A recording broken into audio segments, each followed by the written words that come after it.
प्रकारची रचवलेली आहे, त्याबद्दल आपण टाळ्यांच्या गजरामध्ये आपला आनंद व्यक्त करावा. बाबा वास्तविक महाचिंतन बाबांचीच आहे. हा संपूर्ण चिंतनी परिवाराचा त्यांच्यावरती भार आहे. असं असताना धावपळीतही बाबा स्वस्थ चित्ताने आज इथे या कार्यासाठी तयार झाले. कथाकथनाला बाबांची कथाकथन आपण अनेक वेळेला ऐकलेली आहे आणि एक नवा लाभ आपल्याला होणार आहे. मी पुनश्च एक वार आपल्या सर्वांच्या वतीने बाबांना विनंती करतो.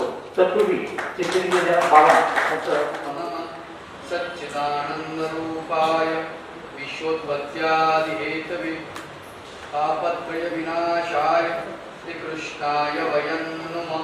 श्री गोपाल कृष्ण भगवान की जय. सर्वज्ञ श्री चक्रधर स्वामी की जय. महाचिंतनीच्या महापर्वाच्या निमित्तानं या ठिकाणी आज होत असलेला हा 24वा महाचिंतनीचं महापर्व. या महापर्वाच्या दुसऱ्या सत्रामध्ये कथाकथन हा विषय आहे. माझ्याकडे बाबांनी कथा दिली आणि आदेश दिला की तुम्हाला मराठी भाषेत कथा करायची आहे. तर बाबा ठीक आहे, काय हरकत नाही. खर तर जेव्हा बाबांनी जो प्रसंग सांगितला, बाबा पाठीमागून उभे राहिले होते आणि आजचे रामचंद्र बाबा कन्हैया पंजाबी, श्रीधरदा, पेंटर अर्जुन म्हणजे आजचे आर्शिकर बाबा समोर बसले होते आणि मी त्यांच्याशी बोलत होतो. बाबा आले, बाबांनी असं थांबवलं, तुम्ही उठू नका, आणि मी बोलत होतो. काय पाहिलं माझ्यामध्ये बाबांनी, बाबांनाच माहिती. परंतु खरंच आज मला असं वाटतं, जर मला बाबा भेटले नसते तर मी कुठेतरी कानाकोपऱ्यामध्ये काहीतरी करत पडलो असतो. भगवंताचं नामचिंतन हा विषय महत्वाचा आहे, ठीक आहे. परंतु जी माझ्यामध्ये ऊर्जा आहे ती ऊर्जा कदाचित बाहेर पडली नसती आणि त्या ऊर्जेचं रूपांतर कशामध्येही झालं असतं आणि माझं काहीही झालं असतं, असं मी बोलायला काहीही कमी करत नाही. आता कथा म्हटलं की त्याच्यामध्ये एक गोष्ट मला अत्यंत महत्वाची सांगावीशी वाटते की सर्वज्ञ श्री चक्रधर भगवंताचं लीलाचरित्र बघत असताना त्यातल्या वेगवेगळ्या कथा आपल्याला निवडता येतात आणि फार आनंदाने आपल्याला ते लोकांसमोर मांडता येतात. स्वामी चक्रधर महाराज जाळीच्या देवाला आले. आता जाळीच्या देवाला आले, हा जाळीच्या देवाचा जो म्हणजे स्थान आहे, जे स्थान ते खानदेश खालून येतं, इकडे विदर्भ आणि इकडे मराठवाडा. खानदेशामध्ये लोक खानदेशी भाषेमध्ये ती लीळा सांगतील. विदर्भातले असतील तर ते वैदर्भिक भाषेमध्ये लीळा सांगतील, तीच लीळा. मराठवाडी असतील तर ते आपल्या मराठवाडी भाषेमध्ये तीच लीळा सांगतील. अशा वेगवेगळ्या भाषेमध्ये त्या लीळा सांगता येतात. त्याचं एक उदाहरण मी आंध्र देशामध्ये सर्वज्ञ श्री चक्रधर प्रभू गेले आणि मग आंध्रातला मनुष्य मराठी शिकला तोडकी मोडकी आणि मग तो मराठी भाषेमध्ये कसा बोलेल याचं प्रात्यक्षिक मी मागे बऱ्याच वेळेस सांगितलं. ते इथे थोडंसं नमूद करतो. चक्रधर भगवंत आंध्र प्रदेशामध्ये गेले तैलेकाराच्या घरी. मग तो तैलेकार हा सकाळीच उठून नदीवर महादेवाची भक्ती करायला जायचा. चक्रधर भगवंत गेले, त्याच्या पाठीमागे घर उघडं होतं, त्याची पत्नी झोपलेली होती. थंडीचे दिवस. भगवंत गेले, स्त्री पुरुष असा भेदच नाही, भगवंत माता पिता. त्याच्यामुळे त्या भगिनीच्या पाठीमागे जाऊन भगवंत पाठीला पाठवून झोपले. आता ती बाई दचकली, वेगळा स्पर्श होता. दचकली, उठून बसली, बघितलं दुसरा पुरुष. कल्ला केला तिने, तर कसा केला. बाहेर आली. आल्यानंतर तिने आवाज दिला लोकांना, अय्यो कोण आलं की माझ्या घरामध्ये एक घुसलं की येऊन झोपलं माझ्या शेजारी. लोक म्हणायला लागले, हिचा मालक गेलाय नदीवर आणि घराच्या बाहेर निघाले. काय भानगडे? सगळे जमा झाले, काका आप्पा मामा दादा सगळे आले गल्लीमध्ये. काय झालं? लोक विचारले, कोण विचारले, अय्यो काय झालं किंवा नीट सांगा की बॉम्बला झालं काय तुला? ती म्हणते, अय्यो कोणतरी माझ्या घरामध्ये घुसलं की हो, बघा की हो, माझं गेलं तिकडं. पण ते माझं मालक अरे जाऊन सांगा की हिच्या मालकाला कुणीतरी. मग काय म्हटलं ठीक आहे. आता आतमध्ये झोपलेले देव भगवंत तिथंच. एक जण गेला तिच्या मालकाला सांगायला. ते होतं ते महादेवाची भक्ती करत तिथं पिंड वगैरे मांडले त्याचं चालू. मग आता त्याला कटकट लावली. आई काय येडा का खोळ हा येईल समजत नाही किंवा असलं किंवा धरणा महादेवाला डायरेक्ट तुझ्या घरामध्ये घुसलं की कोणीतरी दाराला. आता ते वैतागून गेलं. थोड्या वेळाने ते काय म्हणलं, आई बायको तुमची की माझी हो? लोक म्हणले तुमची. मग वरात घुसला कोणाच्या किंवा तुमच्या की माझ्या? लोक म्हणले तुमच्या.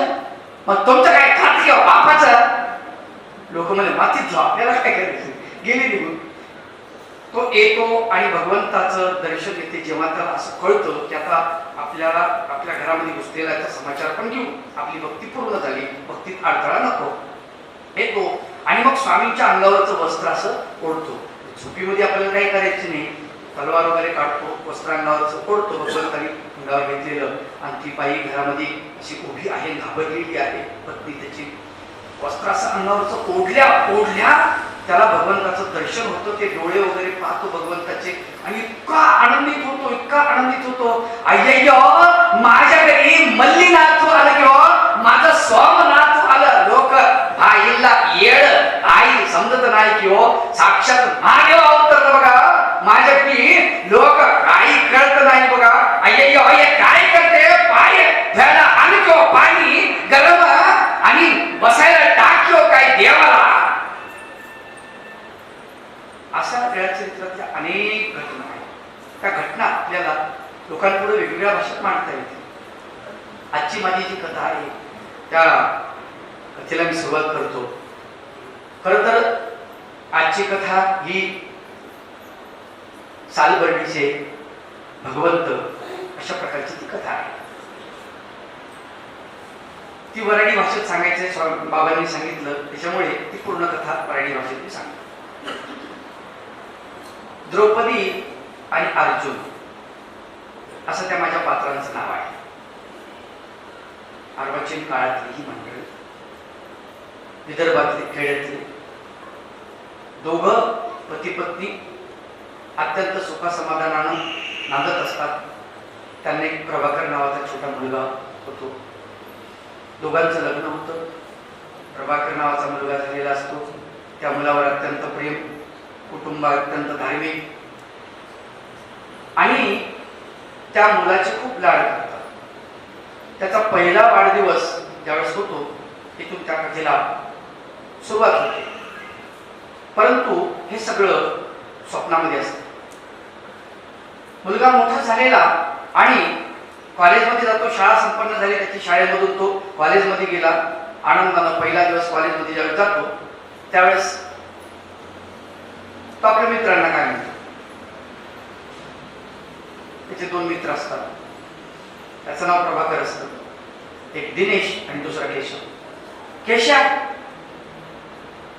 लेखा शाळेमध्ये चाललो आपण आता शाळेतून कॉलेजमध्ये चाललो. पतीचा नातीचा खूप फरक असेल लेखा. मजा होती तिथं.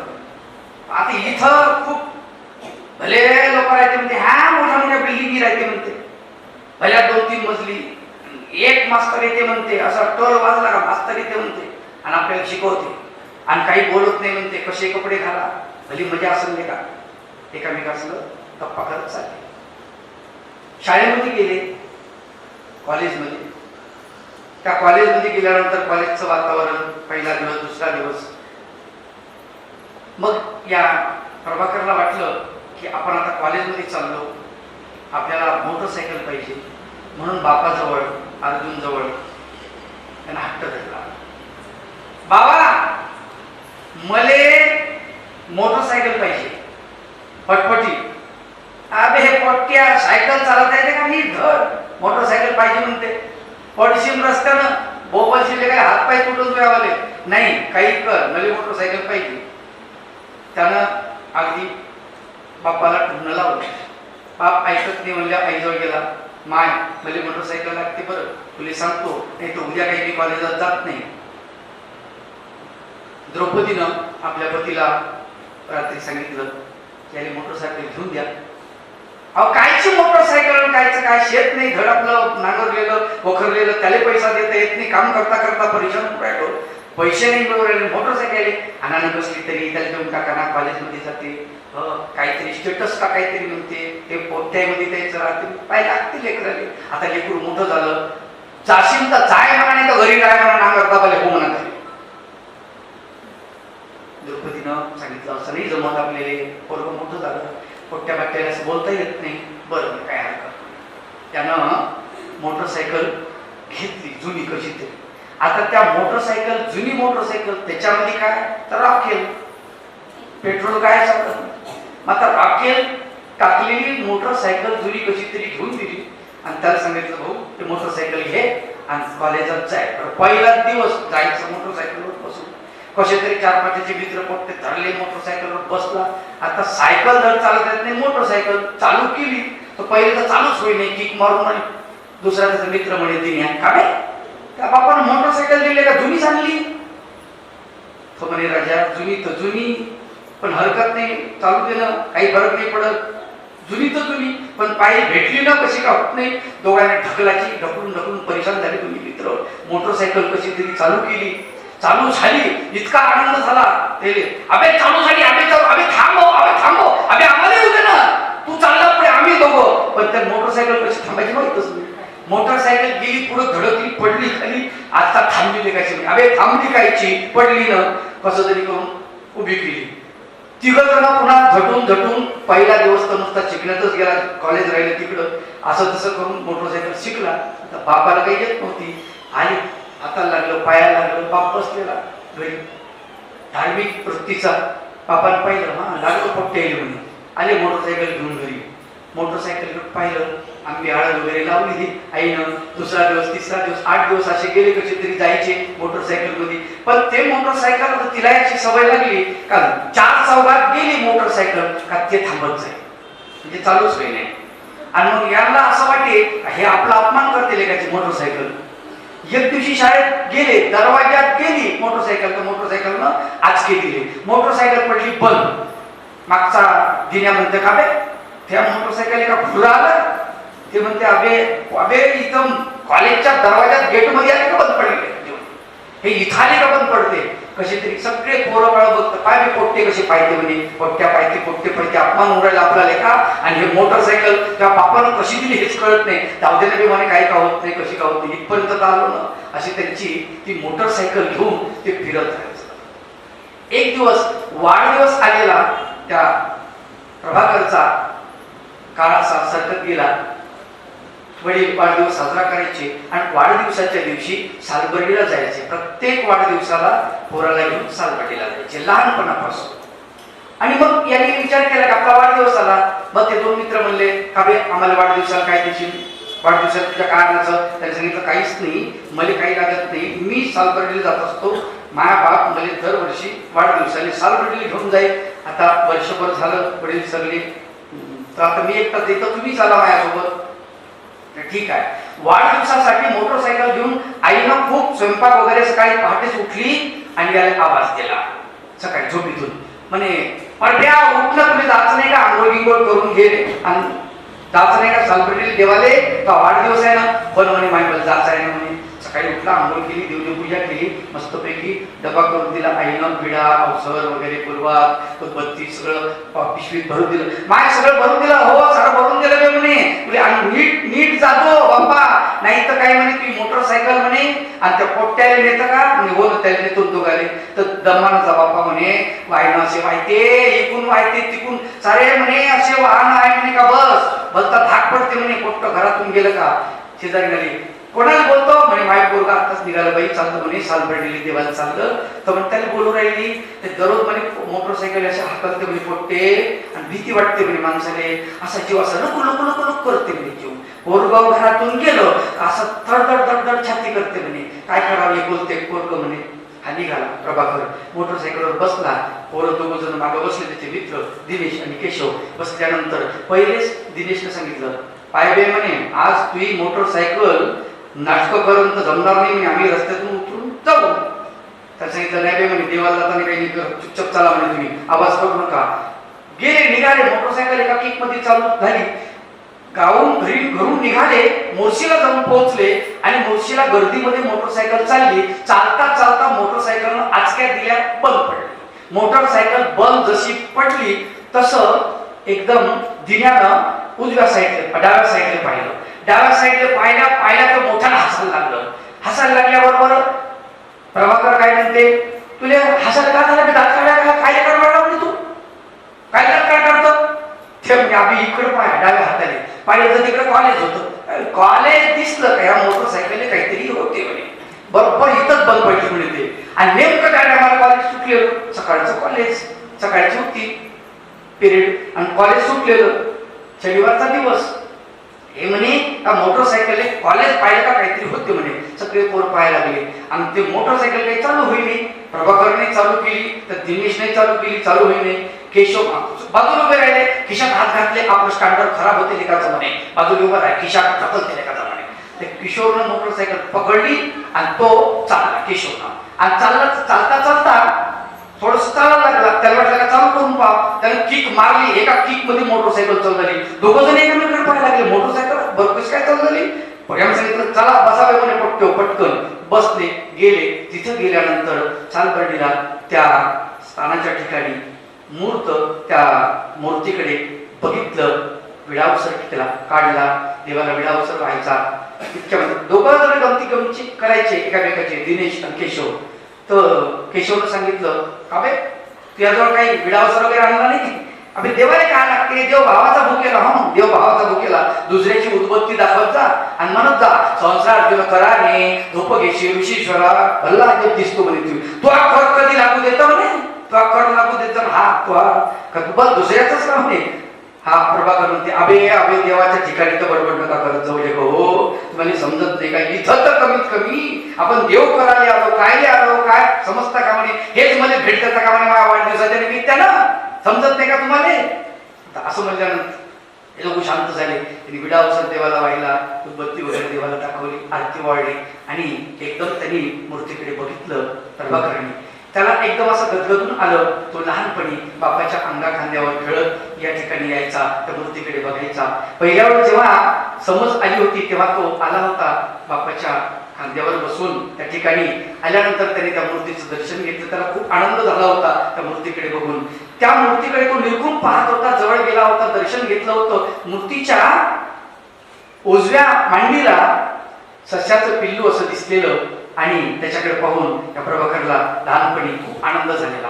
हा आपल्या बापाला म्हणतो, बाबा ससा पाय ना ससा. अभिचूप दर्शन घे पहिले. त्याने डोकं ठेवलं स्थानावर. बाबा ससा पाय ना ससा, कसा मस्त दिसते तो.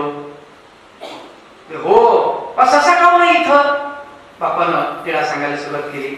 का सांगू राजा, त्या पर्वतामध्ये ना चक्रधर भगवंताला हे देव दिसते ना, हे आले इथे 12 वर्ष राहिले. ते तिकडं मौनदेव आपण जातो ना तिकडं, तिथं बसले 12 वर्ष बसले. आणि बसल्यानंतर तिथं 12 वर्ष मौन धरलं त्या देवानं. हो मौन धरलं. 12 वर्ष एक शब्दही बोलले नाही. बरं, मग पारधी आले इथं आणि या पारध्यानं त्या सशाच्या मागं लागले. पारधी मागं लागले. काय हा कुत्रे त्याचे मोठे मोठे शक्ती काढलेले कुत्रे, लंब्या जिवा. आणि कुत्रे मागं लागले आणि ससा पुढे पळेल, कुत्रे मागं पळेल, ससा पुढे पळेल, कुत्रे मागं पळेल. आणि पारधी त्याच्या मागं. आणि हा धुमाकूळ झाला जंगलामध्ये. आणि हे देव इथं बसलेले. ससा असा घाबरला, पळ सुटला आणि इथे देवाकडे पाहिलं. त्यानं देवाजवळ आला, समोर बसला, मांडीखाली जाऊन बसला तो.